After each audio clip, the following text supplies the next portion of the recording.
There was something from Alaska early this morning. Doesn't that bird of yours have a function? Really? Yes, that's right. Who is it? I'll get them right away. It's a Players Club cigarettes. Players Club? They haven't got petitioners. I'll go get them. Hello? Yes, I'm waiting. Tell me, Miss Green, are they bringing him out soon? We are getting him out of it right now. He'll be out very soon. Thank you. Oh, I'm so glad. He must be very happy. Trapped like a rat in this hellhole. 2 o'clock? Yes, I think you can talk then. All right. Well, who do you think that was? Mr. H.G. Wells from London. H.G. Wells on our telephone? Oh, I'll go, Mother. This is certainly a busy house. I got his orange juice. Oh, that's fine, Sarah. Is it fresh? Yes, ma'am.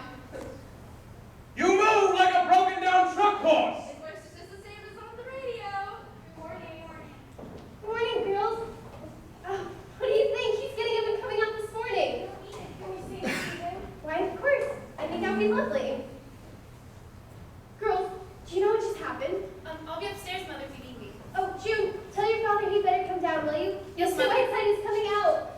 Is he really coming up this morning? I brought him a plant. Do you think it's okay if we give it to him? Why, I think that'd be lovely. Packed with jelly. Why, how nice. Girls, do you know who was on the phone just now? H.G. Wells from London. And look at those cablegrams. He's had calls and messages from all over this country and Europe, from the New York Times, Felix Frankfurter, Dr. Defoe, the Mount Wilson Observatory. There's just been so much going on. I'm so exhausted. There was a big piece about him this week's time. Did you see it? No, really?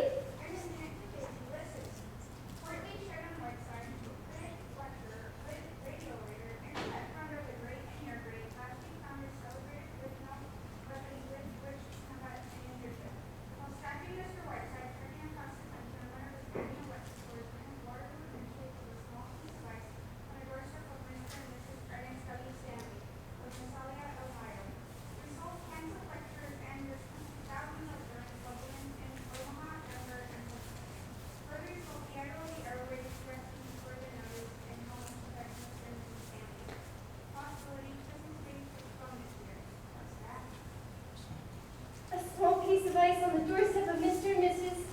Think of it!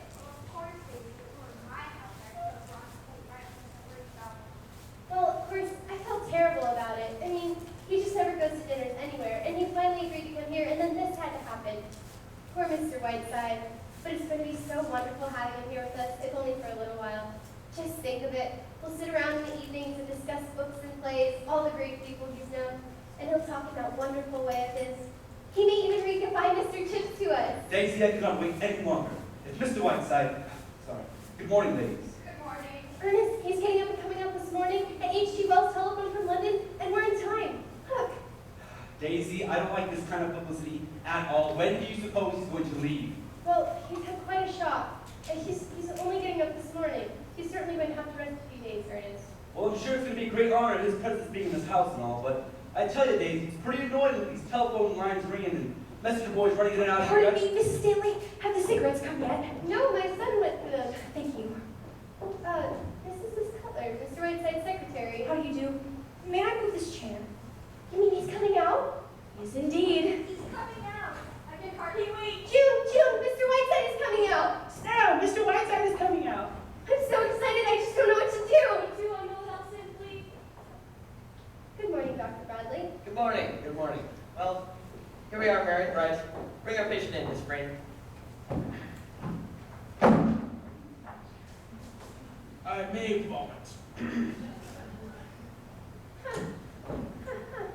morning, Mr. Whiteside. I'm Mrs. Ernest Stanley, remember? And this is Mr. Stanley. How do you do, Mr. Whiteside? I hope that you are better. Thank you. I am suing you for $150,000. How's that? Wait, what? I said I am suing you for $150,000. Because you fell on our steps, Mr. Whiteside. Samuel J. Leibowitz will explain it to you in court. Who are those two harpies standing over there like the kiss of death? Made from your own foot, I have no doubt. Now, Miss Stanley, if there will be no more interruptions, I have a few small matters to take up with you. Since this corner druggist at my elbow, tells me that I shall be confined to this moldy mortuary for another 10 days, due entirely to your stupidity and negligence, I shall have to carry on my activities as best I can. Therefore, I shall require the exclusive use of this room, as well as that drafty sewer which is called the library. I want no one to come in or out while I am in this room. What do you mean, We sir? have to go up the stairs to get to our rooms, Mr. Whiteside. Right. Isn't there a back entrance? Why, yes, Then but- use that! I shall also require a room for my secretary, Miss Cutler. Let's see. I shall have a great many incoming and outgoing calls, so please do not use the telephone.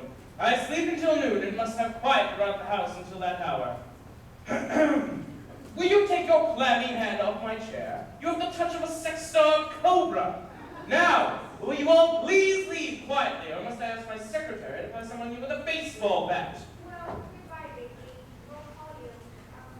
You must leave the phone. Well, we'll see you. Goodbye. Now look here, Mr. Whiteside. There is nothing to discuss, sir.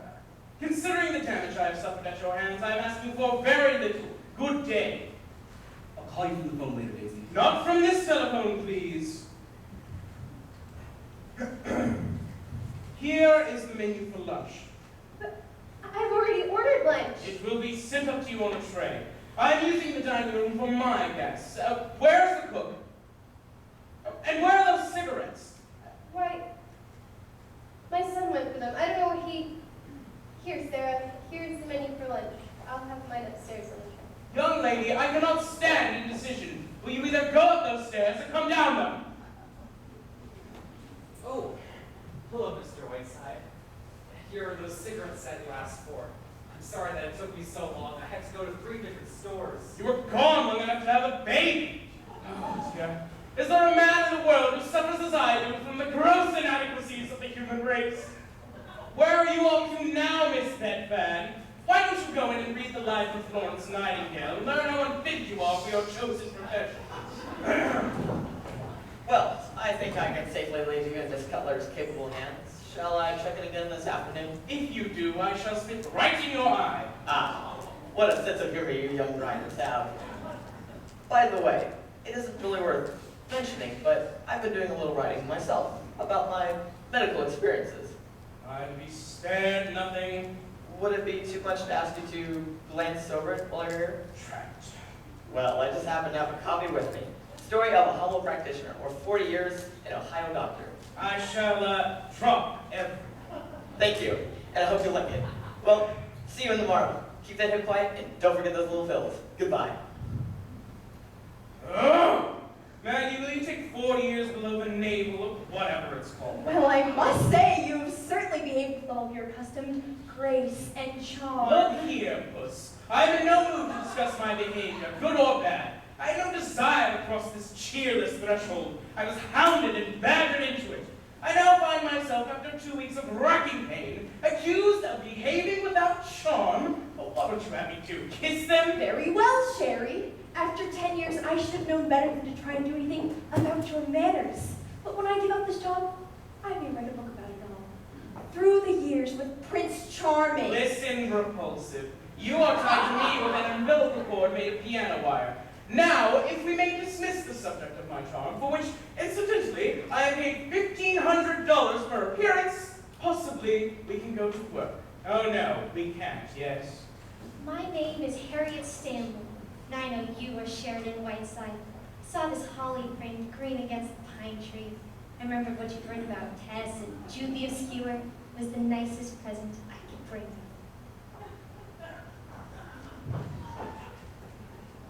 God's sake, what was that? That was Mr. Stanley's sister, Harriet. I've talked to her a few times. She's quite strange. Strange. She's right out of the Hound of Baskerville. You know, I've seen that face before somewhere. Nonsense you couldn't have. Oh well. Here, press this in the doctor's book, will you? I see no reason why I should endorse maiden-form procedures. Here are some telegrams. What date is this? December 10th. Send a wire to Columbia Broadcasting. You can schedule my New Year's Eve broadcast from the New York studio, as I shall be returning east instead of heading on to Hollywood from there. So, 4 special New Year's Eve broadcasts will have as my guests Yosha Heifetz, Skia Pirelli, The Lunts, and Dr. Alexis Carrel with Haley Selassie on shortwave from England, a Whiteside. Are you sure you'll be all right by Christmas, Sherry? Of course I will. Send a wire to Mahatma Gandhi, Bombay, India. Dear Boo Boo, schedule change. Can you meet me Calcutta, July 12th? At dinner, 8:30, Whiteside. Oh, wire to the editor of the Atlantic Monthly. Dear Sticky, copy will arrive, Whiteside. Arturo Tuscanini, where is he? I'll find him. Very well. Counting on you, January 4th, Metropolitan Opera House, my annual benefit. Home for paroled convicts. As you know, this is a very worthy cause and close to my heart. Tibbet, Rexburg, Montanelli, and Flagstaff have all promised me personally to appear. Will you have quiet supper with I and Ethel Barrymore afterwards? Whiteside. If that's for Mrs. Stanley, tell them she's too drunk to talk. Hello. What?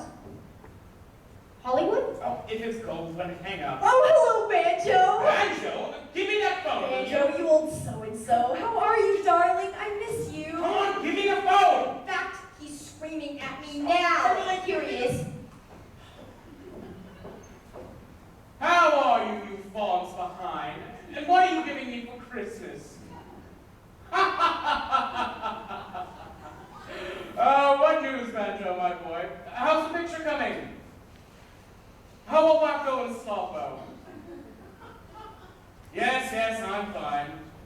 No, I've got the best horse doctor in town. What about you? Having any fun? Playing any cribbage? What?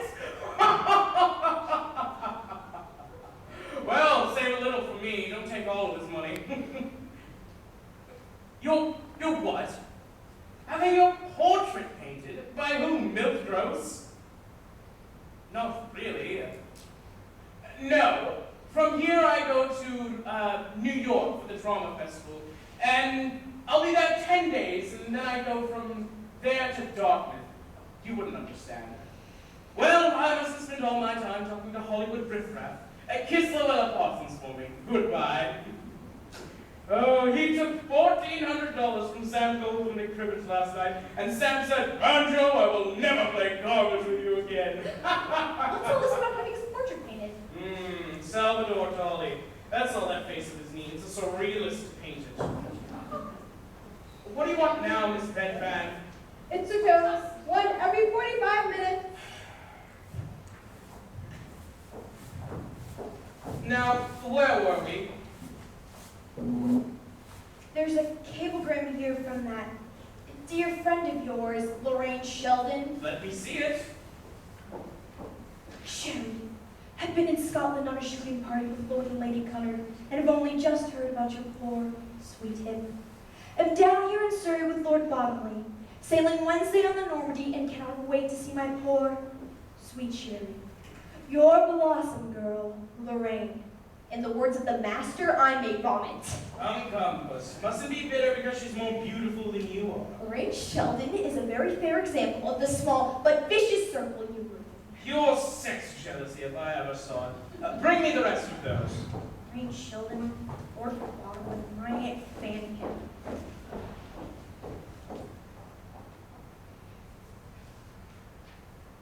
Oh, it's from Destiny's Touch. Oh, England's little rover boy. Listen, dear baby's breath, what is this I hear about your hip fractured in some hotel overall? Does this mean that our Hollywood Christmas party is off? Finished the new play in Pago Pago, and it's superb. Myself and a ukulele leave Honolulu tomorrow in that order. By the way, the Sultan of Zanzibar wants to meet Ginger Rogers. Let's face it, Oscar Wilde. He does travel, doesn't he? You know, it would be nice if the road went around Beverly Carlton for a change. Hollywood next week? Why couldn't he stop over on his way to New York? Send him a cablegram, will you? Beverly Carlton, Royal Hawaiian Hotel, Honolulu. These people intend to have their friends using the front door. What do you expect them to use, a rope ladder? I will not have a lot of mildewed pussbacks rushing in and out of this house, Lime. Oh, good morning, Mr. Jefferson. Good morning, Joanne. Go away. There's nobody home. The Stanleys have been arrested for white slavery. Good morning, Mr. Whiteside. I'm Jefferson of the Massalia Journal. Get rid of him. I'm sorry, Mr. Whiteside is seeing no one today. Really, Mr. Whiteside seems to be sitting up and taking notice. I'm afraid he is not taking notice of the Massalia Journal. Will you please excuse us? Good day. You know, if I'm to be insulted, I'd rather it be by Mr. Whiteside himself. I never did like carbon copies. Touche if I ever heard one. And in Massalia too, Maggie dear. Will you please leave? How about an interview, Mr. Whiteside? I never give them. Go away. Mr. Whiteside, if I don't get this interview, I lose my job. That's quite all right with me. Now, you don't mean that, Mr. Whiteside. You used to be a newspaperman yourself. You know exactly what editors are like. Well, mine's the toughest one that's ever lived. You won't get around me that way. If you don't like me, then get off the paper. But I happen to think it's a good paper. William L. White could have got out of it for you, but he didn't. You have the effrontery